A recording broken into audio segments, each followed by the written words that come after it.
Welcome to Wannabe. Let's see the history of Kentucky Fried Chicken, in short, KFC. The history, origin, and success of KFC. KFC was founded by Colonel Harland Sanders, an entrepreneur who began selling fried chicken from his roadside restaurant in Corbin, Kentucky during the Great Depression. Sanders identified the potential of restaurant franchising, and the first Kentucky Fried Chicken franchise opened in Salt Lake City, Utah in 1952. KFC popularized chicken in the fast food industry, diversifying the market by challenging the established dominance of the hamburger. Branding himself Colonel Sanders, the founder became a prominent figure of American cultural history, and his image remains widely used in KFC advertising. The company's rapid expansion made it too large for Sanders to manage, so in 1964, he sold the company to a group of investors led by John Y. Brown and Jack C. Massey. KFC was one of the first fast food chains to expand internationally, opening outlets in Britain, Mexico, and Jamaica by the mid 1960s. Throughout the 1970s and 80s, KFC experienced mixed success domestically, as it went through a series of changes in corporate ownership with little or no experience in the restaurant business. In the early 1970s, KFC was sold to the spirits distributor Hublin, which was taken over by the R.J. Reynolds Food and Tobacco, which later sold the chain to PepsiCo. The chain continued to expand overseas, and in 1987, KFC became the first Western restaurant chain to open in China. In 1997, PepsiCo spun off its restaurants divisions as Tricon Global Restaurants, which changed its name to Yum! Brands in 2002. Yum! Has proven to be a more focused owner than Pepsi, and although KFC's number of outlets has declined in the US, the company has continued to grow in Asia, South America, and Africa.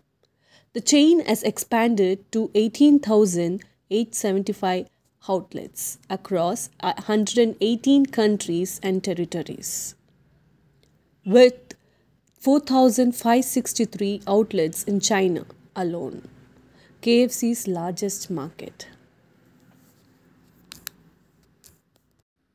Origin of KFC. Harland Sanders was born in 1890 and raised on a farm outside Henryville, Indiana. His father died in 1895, and to make ends meet, his mother took work at a canning plant. As the eldest child at the age of 5, Sanders was left to take care for his two siblings. When he turned 7, his mother taught him how to cook. After leaving the family home at age 13, Sanders pursued several professions, including railroad worker and insurance salesman, with mixed success. In 1930, he took over a Shell filling station on US Road, just outside North Corbin, a small city on the edge of the mountains. By June, he had converted a storeroom into a small eating area using his own dining table, serving meals such as steaks and country ham to travelers. In 1934, Sanders took over the lease of the Pure Oil filling station on the other side of the road, due to its greater visibility for motorists. He then began to sell fried chicken. To improve his skills, Sanders took an 8-week restaurant management course at the Cornell University School of Hotel Administration.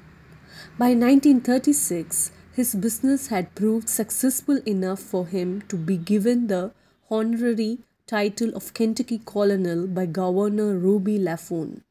In 1937, Sanders expanded his restaurant to 140 seats, and in 1940 purchased a motel across the street, the Sanders Court and Cafe.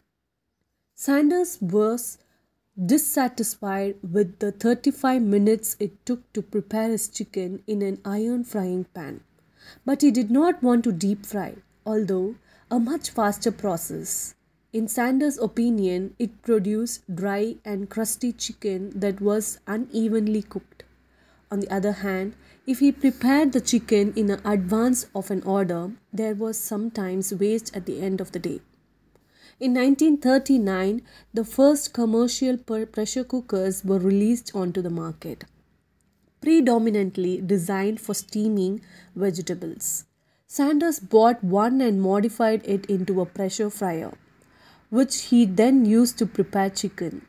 The new method reduced production time to be comparable with deep frying, yet, in Sanders' opinion, retained the quality of pan fried chicken.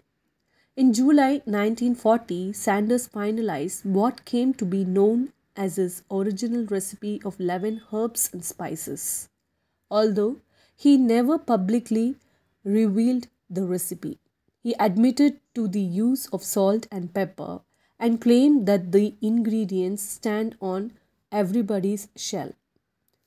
After being recommissioned as a Kentucky colonel in 1950 by Governor Lawrence Weatherby, Sanders began to dress the part, growing a goatee and wearing a black frock coat, later switching to a white suit, a string lie, and referring to himself as colonel. His associates went along with the little change, jokingly at first and then in earnest, according to biographer. The success and the real story of Colonel Harland Sanders, who was disappointed umpteen times in his life and still made his dream come true late in his life, is really inspiring. He is a seventh grade dropout who tried many ventures in life but tasted bitter every time. He started selling chicken at his age of 40, but his dream of a restaurant was turned down many times due to conflicts and wars. Later, he attempted to franchise his restaurant. His recipe got rejected 1009 times before the final approval. And soon, the secret recipe Kentucky Fried Chicken became a huge hit worldwide. KFC was expanded globally and the company was sold for $2 million, and his face is still celebrated in the logos. Moral of the story: have you stopped your attempts to a venture just because you were rejected or failed a few times? Can you even accept a failure of 1009 times? This story inspires everyone to try hard and believe in yourself until you see success despite how many times you have failed. Thanks for watching.